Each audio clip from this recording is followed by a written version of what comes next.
प्रभूची स्तुती हो. माझं नाव आहे पास्टर राजेश केदारे. सर्वांचे या व्हिडिओमध्ये स्वागत असो. येशू ख्रिस्त आपल्या व आपल्या फॅमिलीला आशीर्वादित करो आणि सुरक्षित राखो. प्रियानो, संदेशाच्या अगोदर तुम्हाला सर्वांना ख्रिसमसच्या हार्दिक शुभेच्छा. Wish you happy Christmas. आणि परमेश्वर तुम्हाला आणि तुमच्या फॅमिलीला आशीर्वादित करो आणि सुरक्षित ठेव. तर आपण जाऊया यशाया 9:6.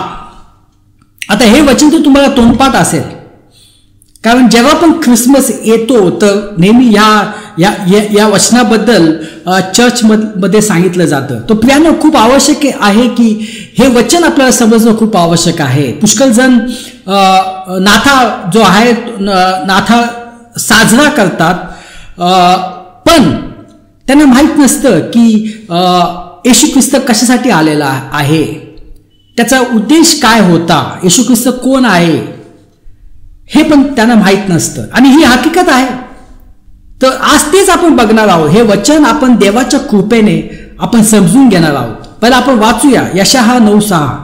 कारण आमच्यासाठी बाळ जन्मला आहे, आम्हाला पुत्र दिला आहे, त्याच्या खांद्यावर सत्ता राहील. त्याला अद्भुत मंत्री, समर्थ देव, सनातन पिता, शांतीचा अधिपती म्हणतील. तर प्रियानो, आता हे जे आहे हे एक भविष्यवाणी आहे जी यशायाने केली होती. 700 वर्ष अगोदर केली गेली होती. आणि आपण बघतो 700 वर्ष अगोदर नंतर ही भविष्यवाणी पूर्ण झाली. येशू ख्रिस्त आला 0 ईस्वीमध्ये येशू ख्रिस्त आला.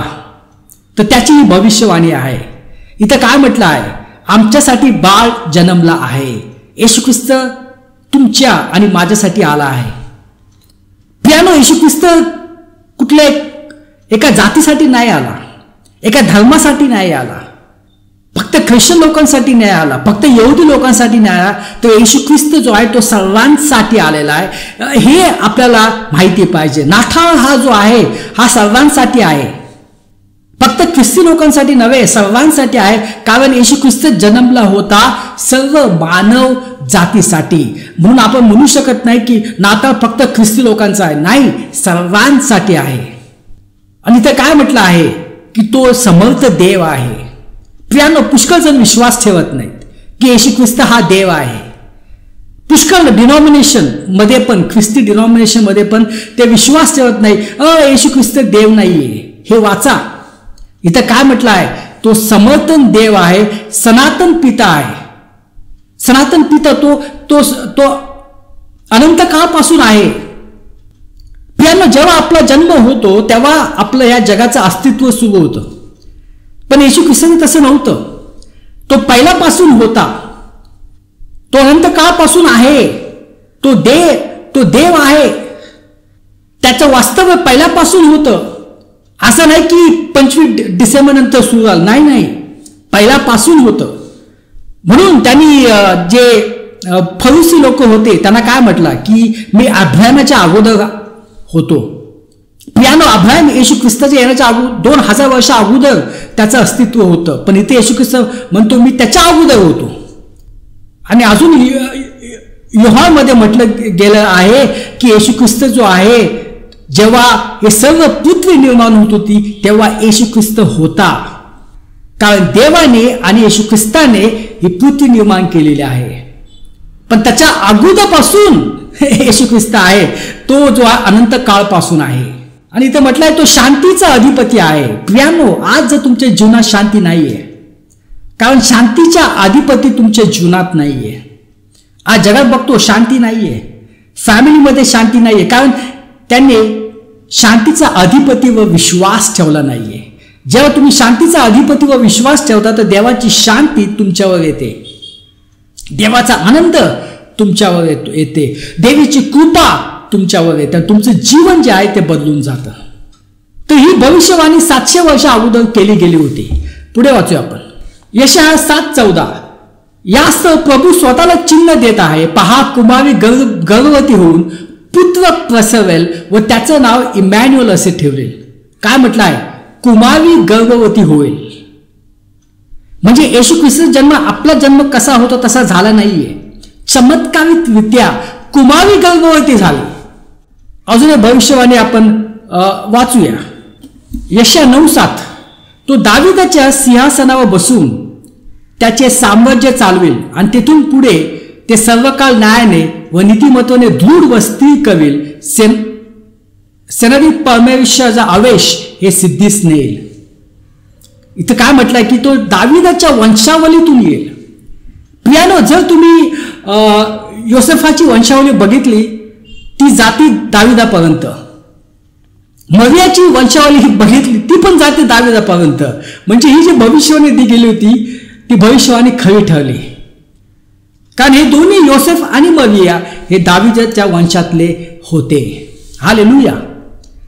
आणि सर्वात महत्वपूर्ण जी भविष्यवाणी दिली गेली होती आणि याहून समजते की येशू ख्रिस्त या जगात का आला ते आपण वाचूया. यशया 53.